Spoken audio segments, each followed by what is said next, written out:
In line with the Department of Migrant Workers transition, the Department of Foreign Affairs will continue to fund assistance for overseas Filipino workers or OFWs.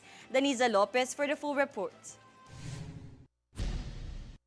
The Department of Foreign Affairs or DFA will continue to fund the assistance for overseas Filipino workers or OFWs, while the Department of Migrant Workers or DMW is still setting up their funding mechanism. Undersecretary for Foreign Affairs Eduardo De Vega said that they already have an agreement with the DMW wherein within 6 months the transition is expected to be finished, whereas the DFA will assist to the Action Fund to OFWs from January to March this year until the DMW finish establishing its funding mechanism. He also said that he is looking forward for the transition to end by July and that the DMW have told them that the Action Fund can be set up by April this year. Additionally, Undersecretary De Vega said that it takes time and they fully understand the situation. For Golden Nation Network, this is Daniza Lopez.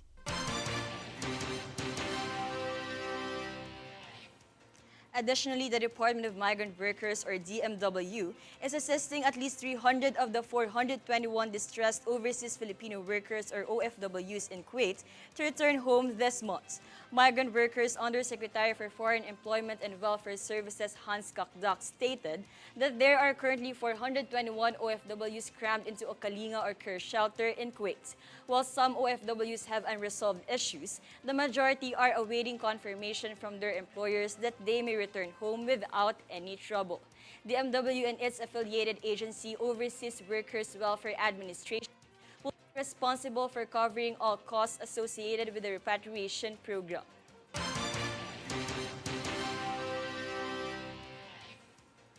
For Senate update, UFA is proposing a measure to amend the holiday economics law to promote local tourism and work-life balance. Here is the full report.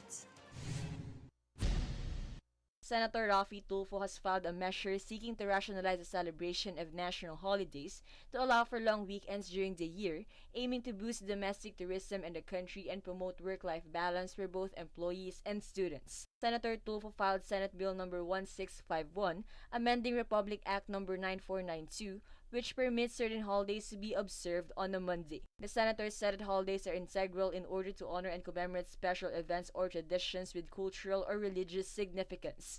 The Philippines celebrates 18 national holidays annually, 4 of which are considered special non-working holidays. These aforementioned days may at times fall on a weekend, which according to the bill, make them feel less celebratory for individuals. Under Senate Bill No. 1651, if the holiday falls on a Saturday or Sunday, it will be observed on the following Monday. Senator Tulfo proposed that the President shall issue a proclamation on the first Monday of December on the specific dates that shall be declared as a non-working day for the following year. The Nation Network, this is Jasmine Cacho.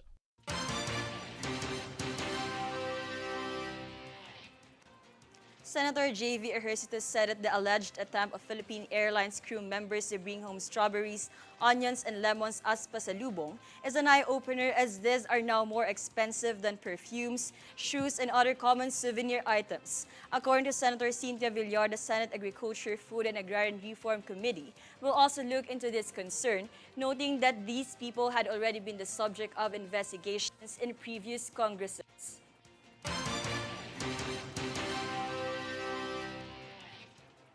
In other events, as it moves to revise the code governing the conduct of Filipino legal practitioners, the Supreme Court enforces a ban on attorney-client romance. Here's Max Legaspi to fill us in with the details. All is fair in love and war, but having an affair with your client is unethical. The Supreme Court has sent this reminder to lawyers as it moves to revise the code governing the conduct of Filipino lawyers, which includes a prohibition on attorney-client romance. The proposal to fully implement the prohibition on romantic entanglements between lawyers and their clients is part of the High Tribunal's project to update the Code of Professional Responsibility, which has been in effect for 34 years. The Supreme Court has been holding an ethics caravan to present proposed changes to the Code of Professional Responsibility and Accountability to lawyers, judges, and other stakeholders and solicit feedback from them. There is only general advice on proper decorum among lawyers in the current code. Section 15 of the proposed version, on the other hand, expressly forbids a lawyer from dating or having an affair with a client. For Golden Nation Network, this is Max Legaspi.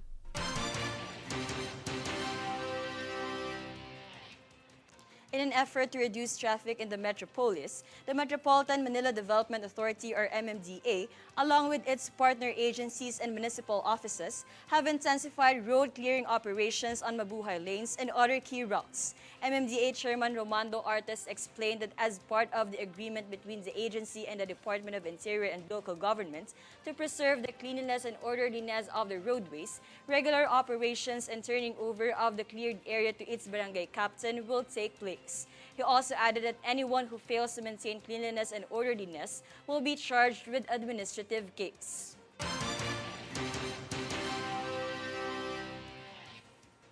On to a separate report, Philippine National Police Chief General Rodolfo Azurin Jr. stated that they will maintain the ethical foundation in the agency. Deniza Lopez has the full report. Philippine National Police Chief or PNP General Rodolfo Azurin Jr. said that the ethical foundation is not just vital in the agency towards serving the public, but also in any organization or profession. General Azurin Jr. asserted that police officers have a duty to protect the public to gain their trust in their decisions and conduct as members of the law enforcement community. The Philippine National Police Academy or PNPA cadets were also given a similar appeal by Interior Secretary Benjamin Abalos Jr. to maintain the highest ethical standards and professionalism as a future peace and order enforcers of the state. Secretary Abalos Jr. emphasized the need to conform with the PNPA's principles and values to hinder the corruption in the administration and commit with the duties and responsibilities as a public servant. He added that PNPA cadets will soon be duly sworn as police officers to maintain the peace and security of the public, wherein one must turn away from power and temptation. For Golden Nation Network, this is Daniza Lopez.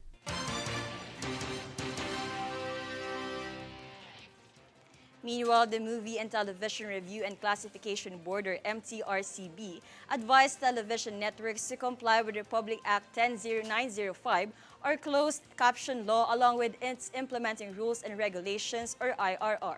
Under RA 10905, all franchise owners, operators of television stations, and producers of TV programs are required to air their productions with subtitles. The law is in line with the Philippines' goal in giving an equal opportunity for the deaf and those with difficulty in hearing to take part in nation building. Moreover, it also serves as a manner for persons with disabilities to enjoy their comfort in watching TV shows and movies.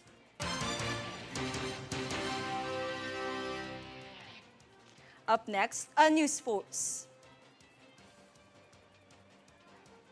Camarines Norte Governor Padilla tops Department of Human Settlements and Urban Development to build climate-resilient housings.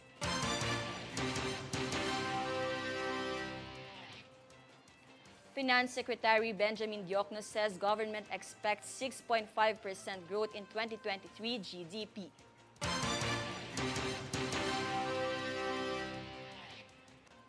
Ginebra's Justin Brownlee dedicates win to country following recent grant of Filipino citizenship.